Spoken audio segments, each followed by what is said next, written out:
Matthew 20 verses 17 to 28. As Jesus was going up to Jerusalem, he took the 12 disciples aside privately and told them what was going to happen to him. "Listen," he said, "we're going up to Jerusalem, where the Son of Man will be betrayed to the leading priests and the teachers of religious law. They will sentence him to die. Then they will hand him over to the Romans to be mocked, flogged with a whip, and crucified. But on the third day he will be raised from the dead."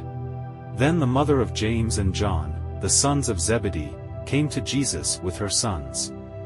She knelt respectfully to ask a favor. "What is your request?" he asked. She replied, "In your kingdom, please let my 2 sons sit in places of honor next to you, one on your right and the other on your left." But Jesus answered by saying to them, "You don't know what you are asking. Are you able to drink from the bitter cup of suffering I am about to drink?"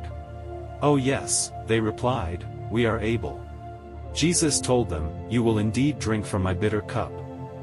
But I have no right to say who will sit on my right or my left. My Father has prepared those places for the ones he has chosen."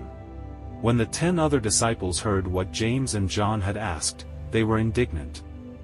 But Jesus called them together and said, "You know that the rulers in this world lord it over their people, and officials flaunt their authority over those under them. But among you it will be different. Whoever wants to be a leader among you must be your servant, and whoever wants to be first among you must become your slave. For even the Son of Man came not to be served but to serve others and to give his life as a ransom for many." In this passage, Jesus foretells his impending suffering, death, and resurrection to his disciples as they journey to Jerusalem. Despite knowing the fate that awaits him, Jesus demonstrates remarkable humility and selflessness, focusing on the fulfillment of God's redemptive plan. Following this revelation, the mother of James and John approaches Jesus, requesting positions of honor for her sons in his kingdom. Jesus gently corrects their misunderstanding of leadership, challenging them to consider the true nature of greatness in God's kingdom. He emphasizes that true leadership is not about asserting authority or seeking personal recognition, but rather about humble service and sacrificial love.